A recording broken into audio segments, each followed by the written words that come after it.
Tidak akan pernah umat Islam menjadi tuan rumah di negaranya sendiri kalau kita masih belanja di toko orang.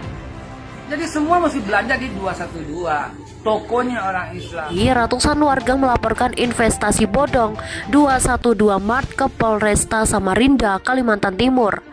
Mereka mendatangi Mapolresta karena merasa ditipu oleh pengurus koperasi 212 Samarinda setelah mengundang investasi untuk mendirikan pusat perbelanjaan 212 Mart.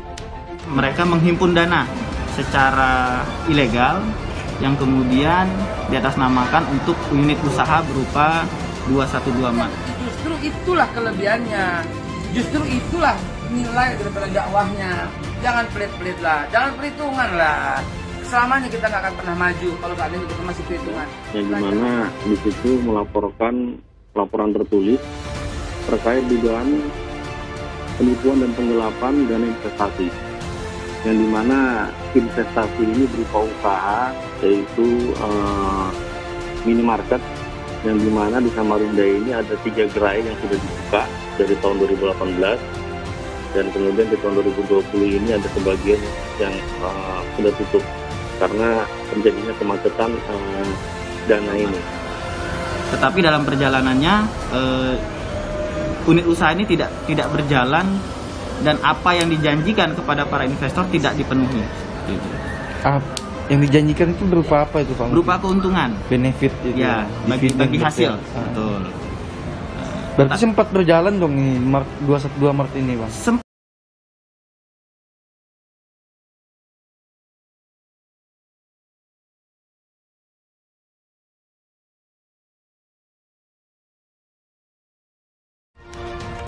Nilai investasi tiap warga beragam, mulai dari 500.000 sampai dengan 20 juta rupiah.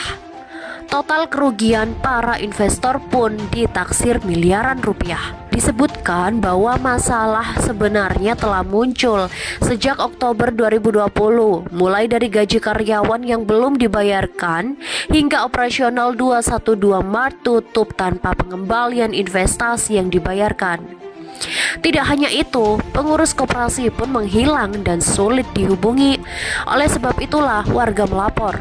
Setelah resmi mendapat laporan dari para warga, polisi kini menyelidiki dugaan penipuan alias investasi bodong yang dilakukan koperasi Syariah 212 Samarinda. Mahaikal Hasan minta belanja di 212 Mart yang kini tersandung investasi bodong. Tidak akan pernah, sekali lagi, tidak akan pernah umat Islam menjadi tuan rumah di negaranya sendiri kalau kita masih belanja di toko orang. Jadi semua mesti belanja di 212, tokonya orang Islam. Lihat aja sekarang banyak toko-toko lain yang tumbuh seperti jamur di musim hujan. Tapi kenapa tidak 212? Karena kita belum punya kesadaran. Jihad itu mahalan di sini. Lo cuma 100-200 perak. Modus yang digunakan dalam permasalahan ini adalah mereka menghimpun dana secara ilegal yang kemudian diatasnamakan untuk unit usaha berupa 212 Mart. Justru itulah kelebihannya, justru itulah nilai daripada dakwahnya. Jangan pelit-pelit lah, jangan perhitungan lah. Selamanya kita nggak akan pernah maju kalau saat ini kita masih perhitungan. Yang dimana di situ melaporkan laporan tertulis terkait dugaan penipuan dan penggelapan dana investasi. Yang dimana investasi ini berupa usaha, yaitu minimarket, yang dimana di Samarinda ini ada 3 gerai yang sudah dibuka dari tahun 2018, dan kemudian di tahun 2020 ini ada sebagian yang sudah tutup karena terjadinya kemacetan dana ini.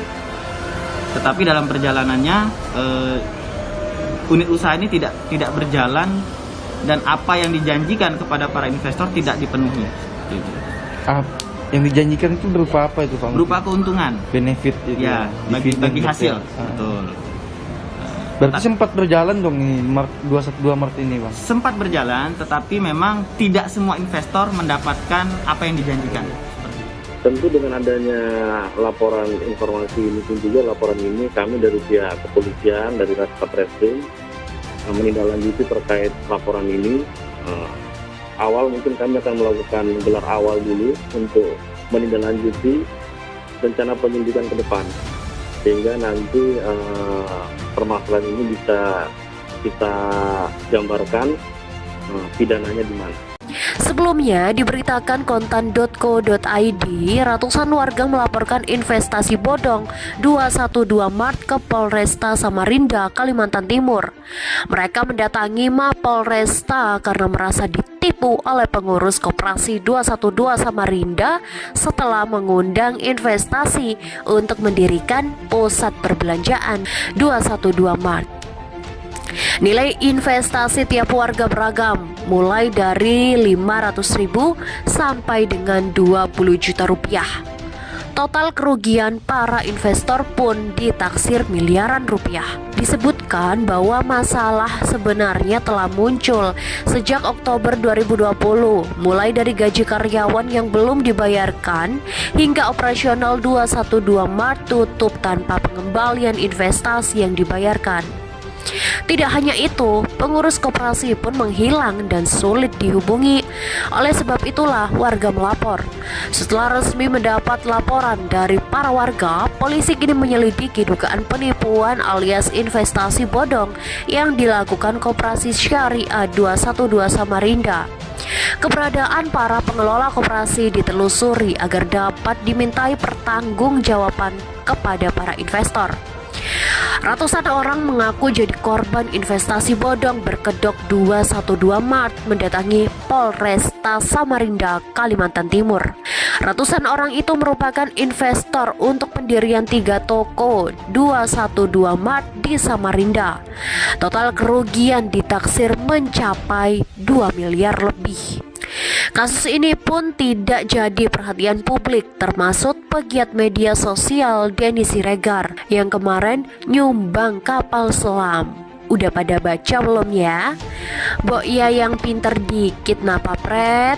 Kata Denny Siregar di akunnya @DennySiregar7 tanggal 30 April 2021.